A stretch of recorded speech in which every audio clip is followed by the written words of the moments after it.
भगवान शंकर की अविरल भक्ति कर रही है। भोला रो रहा है, आंखों से आंसू बह रहा है, कौन संभालेगा।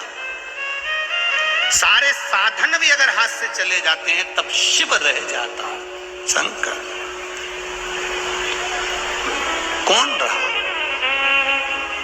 जब सतयुग, त्रेता, द्वापर, कलयुग सब समाप्त हो जाते हैं, पूरी पृथ्वी जल में मग्न हो जाती है, तब भी जब कोई नहीं रहता तब मेरा शिव रहता है। एक बुलबुले के रूप में रहता है, एक बिंदु के रूप में रहता है।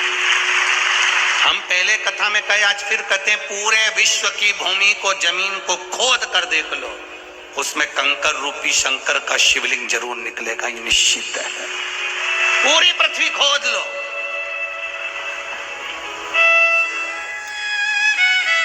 सारी मूर्तियों के निर्माण बाद में हुए हैं, पर शंकर भगवान तो प्रथम में है। ना जाने कितने सतयुग, ना जाने कितने त्रेता, कितने द्वापर, कितने कलयुग निकल गए, तो भी मेरा शिव है और मेरा ओघड़दानी रहेगा, वो निश्चित है और रहना है उसको। अकाल मृत्यु वो मरे जो काम करे चंडाल का, काल उसका क्या बिगाड़े जो भक्त हो महाकाल। जो शिव का उपासक होता है उसका बाल बक्का नहीं हो सकता, शंकर की आराधना करने वाले का बाल बक्का नहीं हो सकता। ये निश्चित है कि जन्म मरण परण तीन शिव के हाथ में है। मृत्यु जहां लिखी हुई है वहां तो हम पहुंचेंगे। तुम कहो कि सुअर वाला महाराज किसी की मौत को रोक दे, किसी की मृत्यु को रोक दे, तो मुश्किल है।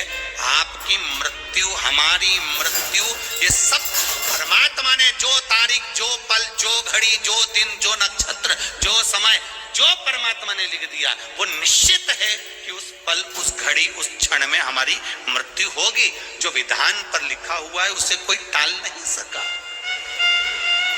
पर आपका भजन का जब बल बढ़ जाता है, सत्संग का जब बल बढ़ जाता है, आप शंकर का गुणगान जब करने लगते हो, तो जीवन में अगर थोड़ा बहुत दुख भी आता है तो उसको भोलेनाथ, आप शिवजी पे जल चढ़ाते हो तो जैसे चंदन शंकर पर पहले का लगा हुआ होता है तो धुल जाता है, उसी तरह शिवजी पे जैसे जैसे जल चढ़ाते हो हमारे भी पाप धीरे धीरे धुलना प्रारंभ हो जाते हैं। ये निश्चित है। शंकर भगवान पर समर्पित किया गया एक लोटा जल हमारे पूर्व के ना जाने कितने कितने पाप कर्म को धो देता, ना जाने कितने पाप कर्म।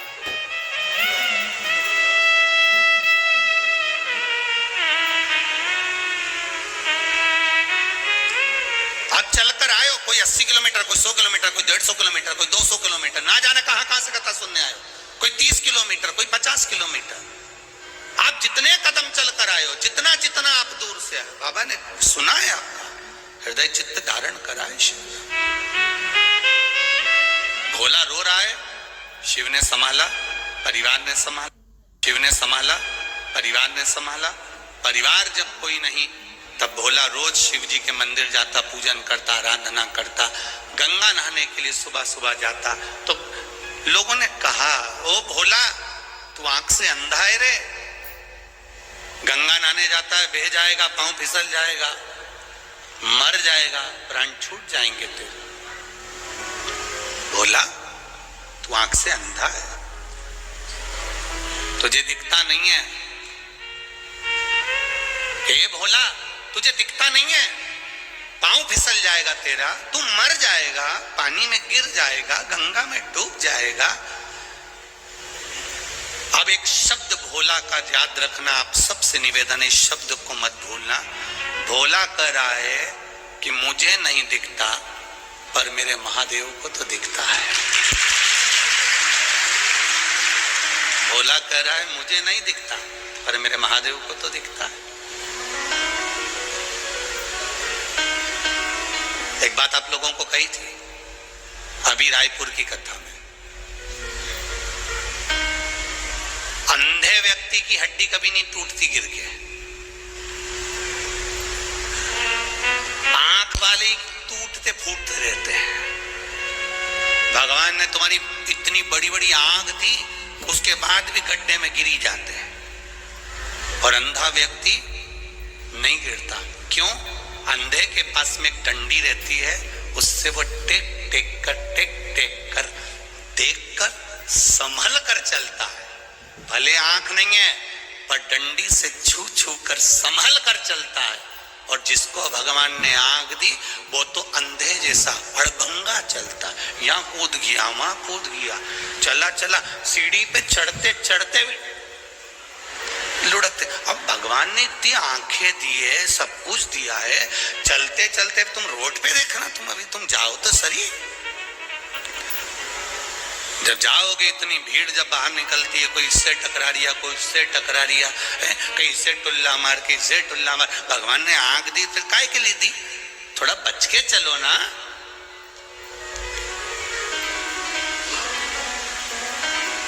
रोज हम निवेदन करते हैं, गले में सोने की चेन होगी, रकम होगी, जेब में पैसा होगा तो चोर की नजर जरूर होगी, सुंदरता होगी तो लुच्चों की नजर जरूर होगी, और अगर शंकर की भक्ति होगी तो महादेव की नजर जरूर।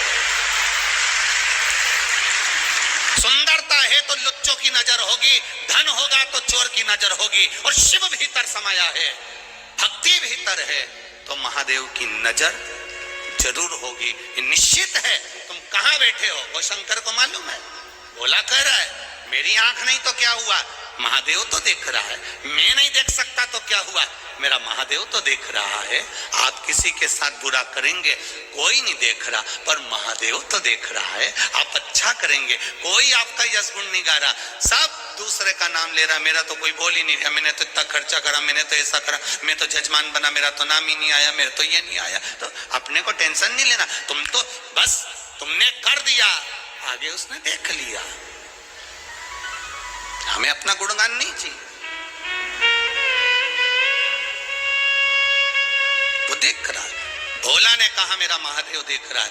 रोज गंगा नहाने जाता, गंगा जी में नहाकर वापस आता, शिव मंदिर जाता, शंकर जी के मंदिर में बैठा था। आज किसी ने कह दिया अपनी काशी में शंकर भगवान का एक बड़ा अनुष्ठान होने वाला है, भगवान शिव की सत्संग होने वाला है, प्रवचन होने वाला है, कोई कथा होने वाली है। उनने सुना और भोला ने मन में विचार कर लिया मैं भी जाऊंगा उस प्रवचन में। रात का समय था, किसी ने कहा इतनी रात को जाएगा, तो भोला बोला हमारी आंख ही नहीं तो हमें दिन और रात से मतलब ही क्या। सत्संग करने वाला, भजन करने वाला, कीर्तन करने वाला रात और दिन नहीं देखता। हमसे लोग कहते बताओ गुरुजी श्री शिवाय नमस्तुभ्यम कब नहीं जपना चाहिए? ऐसा कोई समय जैसे माताएं कहती है हम रजस्वला धर्म में हो जाते हैं तो हम फिर व्रत रखें कि नहीं रखें। तो हमारे यहाँ तो यहाँ तक वर्णन किया गया कि रजस्वला धर्म में भी नारी है। मान लो कोई घर में मर भी गया है, किसी का जन्म भी हो गया है, तो भी शिव महापुराण की कथा कहती है नाम जपने में कोई बुराई नहीं है, भगवान का भजन करने में कोई बुराई नहीं। तो कहा गुरुजी कई लोग तो कहते हैं कि ऐसे समय में भजन नहीं करना चाहिए, नाम नहीं जपना चाहिए। हमने कहा ऐसे समय में अगर निपट गए तो हर पल, हर घड़ी, हर क्षण, ऐसा कोई क्षण ही ना जाए, ऐसा कोई घड़ी ना जाए, ऐसा कोई पल ही ना जाए। जैसे पशुपति व्रत करते हो तो पशुपति व्रत करते हो तो बीच में रजस्वला धर्म पड़ जाता है एक आध सोमवार को। अगर रजस्वला धर्म पड़ गया तो माताएं क्या करेगी? क्या व्रत तोड़ देगी? नहीं, पूजन नहीं करेगी, पूजन नहीं करेगी, पर नियम वही रहेगा, एक समय फलाहार करना है और शाम के समय भोजन करना। भले पूजन नहीं करेगी पर गिनती में नहीं आएगा वो, पर नियम तो वही चलना है ना, नियम का प्ररूप तो वही। हाँ, यदि एकादशी पड़ गई तो एकादशी का नियम लागू हो गया, फिर वो छोड़ दिया। प्रदोष पड़ गई, प्रदोष का नियम चालू हो गया, फिर वो छोड़ दिया। पर गिनती में चल रहे हैं और बीच में अगर रजस्वला धर्म आ गया है तो आप अपने ही नगर में, अपने ही गांव में कोई एकादशी, कोई प्रदोष नहीं है तो उसका स्मरण रहे, आप जपो शिव नाम।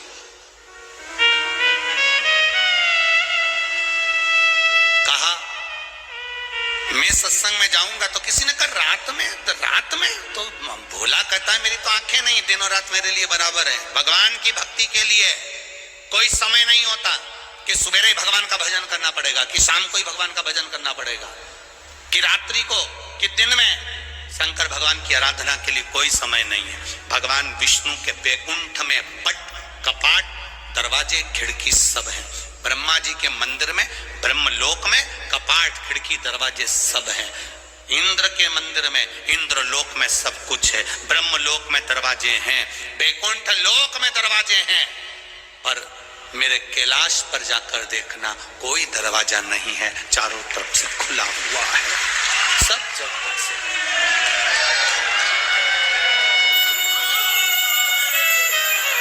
बैकुंठ में दरवाजा है, ये हमारे शास्त्र भी कहते हैं। शास्त्र को पढ़कर देखिए, बैकुंठ में दरवाजा मिलेगा, ब्रह्मलोक में दरवाजा मिलेगा, इंद्रलोक में दरवाजा मिलेगा, देवलोक में दरवाजा मिलेगा, पर दरवाजा नहीं मिलेगा तो भगवान शिव के द्वार पर, भगवान शंकर के द्वार पर। तुम तो गंगा जी के घाट पर रहते हो, गंगा के घाट पर जाकर देखना, कहीं कहीं शंकर जी का शिवलिंग रखा हुआ, वहां कोई दरवाजा ही नहीं है। ऐसे ही भोलेनाथ जी बैठे आराम से घाट पे, लोटा भरो, डालो, जाओ।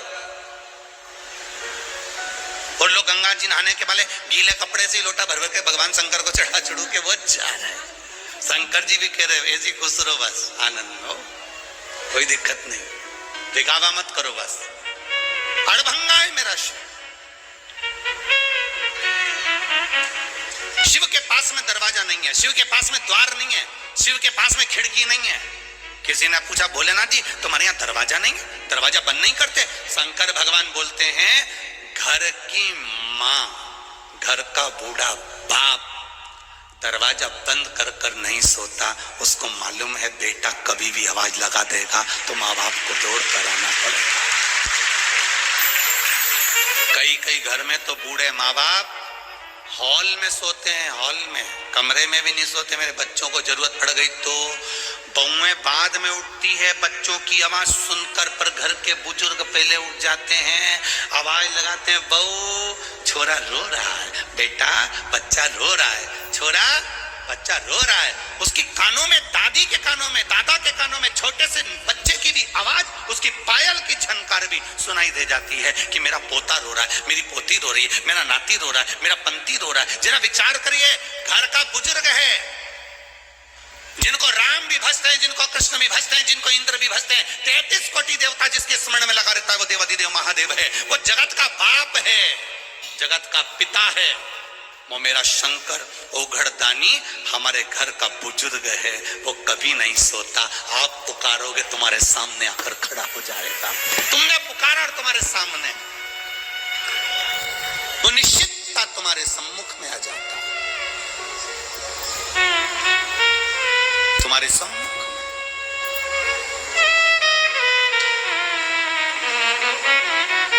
शंभु शरणे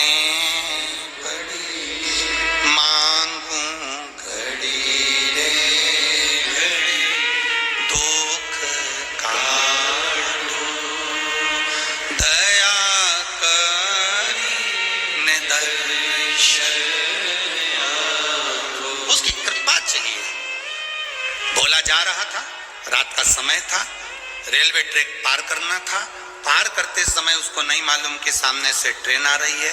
अपनी मस्ती में भजन करता हुआ जा रहा, जनता चिल्ला रही ये मर जाएगा, सामने से ट्रेन आ रही है। ये कोई कथा पुरानी नहीं है, ये कथा इसी कली काल की है, काशी की है। जाते जाते ट्रैक पर भोला था, थोड़ा सा आगे बढ़ रहा था, सामने से ट्रेन आ रही थी। सारे गांव के लोग कह रहे थे अब तो ये अंधा मर जाएगा। इतनी देर में कोई सांप, एक सर्प उसके पांव से लिपट गया और दोनों पांव को गांठ बना ली। भोला गिर गया, ट्रेन निकल गई। गांव के लोग देखते रह गए। गजब शिव भक्त था, गजब शिव